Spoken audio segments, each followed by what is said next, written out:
I literally feel like someone is staring at me through the cracks in my blinds and like from my door. And I literally want to like leave my house right now, burn it down, and never, ever come back.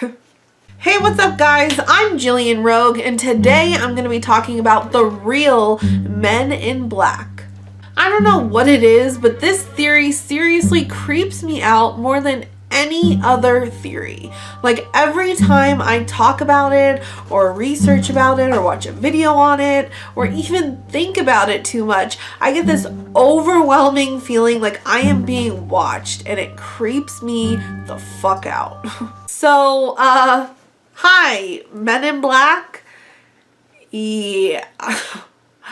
Please don't kill me, and don't come for me, and don't show up at my door, because I will die of fear. Let's get started. Now, when you hear me say the Men in Black, you more than likely think of the 1997 action comedy starring Will Smith and Tommy Lee Jones. You probably think of their witty humor and how they fought to save the planet from aliens. However, this movie was based on what many people believe is a very real and much more sinister phenomenon. Since the late 1940s, people who had any sort of extraterrestrial experience claimed to be visited by 2 or more men in black suits. These people say they have been victimized and now live in fear because of it. Now, people usually report that the Men in Black come in 2s, but they've also been known to come in 3s and sometimes just by themselves individually. People say they're always dressed in all black, usually with hats or even sunglasses, and that there is something off or inhuman about them. They say that their skin is very pale and often grayish in color, that they're often hairless with no eyebrows, that there's something hypnotic in the way that they speak, and that most importantly, they're overcome with a very sinister and malevolent feeling. Also, many people who report these encounters are often very credible themselves, oftentimes being doctors, scientists, pilots, cops, and so on. Even Dan AKROYD has what he believes to be a Men in Black encounter. Check it out.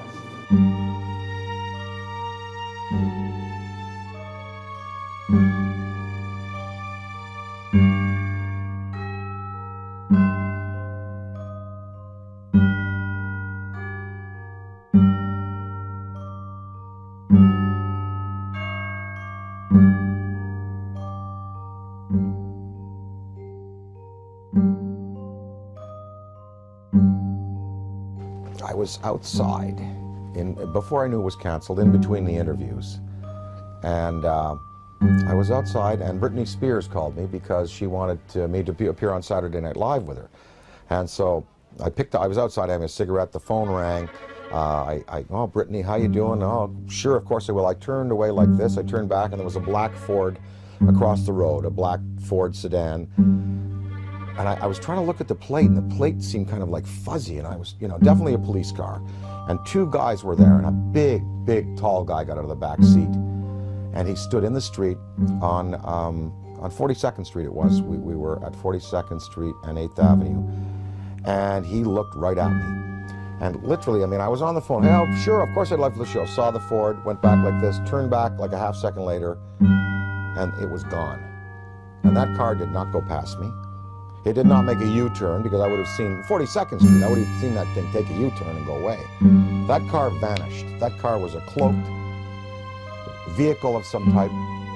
And whether this was like a warning to me, because the guy got out of the back seat giving me a real dirty look.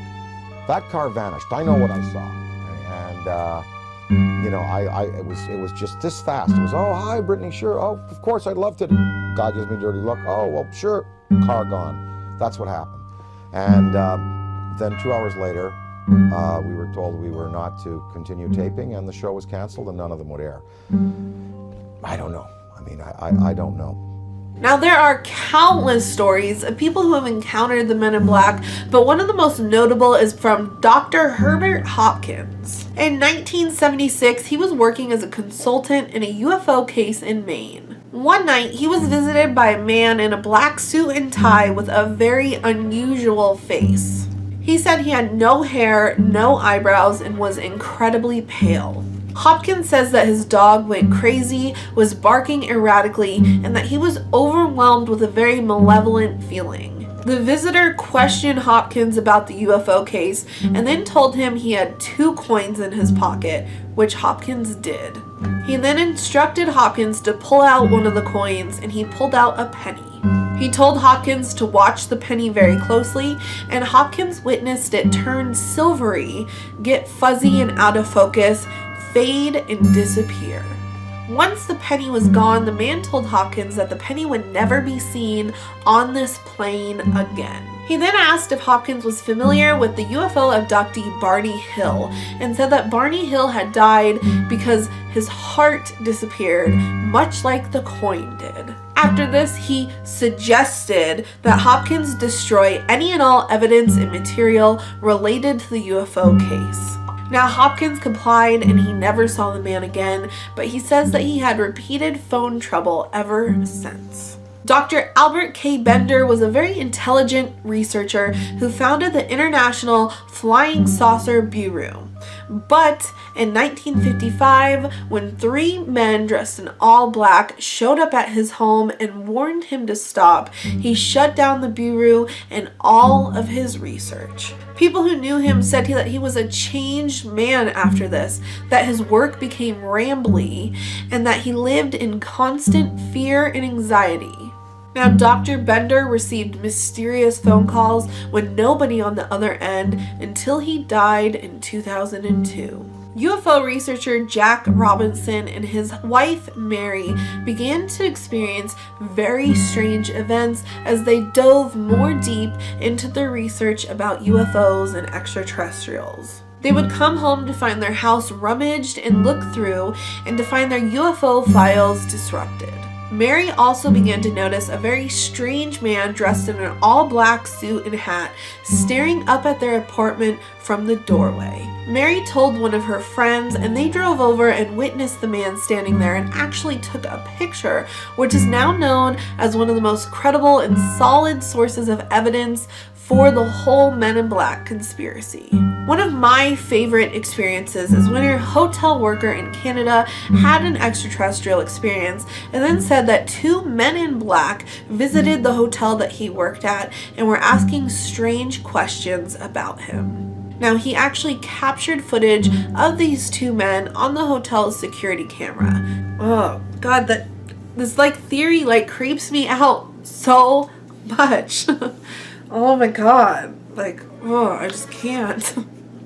I mean, just imagine having such a strange event in your life where you actually see a UFO or something like that, and then having 2 creepy ass dudes show up at your house or place of work and basically threaten you to stop, and they just seem like they're not human themselves. That is so creepy to me. I mean, I guess just the thought of aliens being sinister and malevolent is creepy as alone to me. Anyway, there are hundreds of these cases. If you guys want to see me do a video doing I can do a little series or something where I do 5 experiences per video or something like that, let me know in the comments down below, because as much as it creeps me out, I would still love to do it. Also, please make sure to subscribe. It would mean so much to me. I love doing YouTube, and I really try to upload as much as possible, but I do work full-time as well. But alright, all my little poop kings and queens, that's all I have for you guys for today, so I will see you later.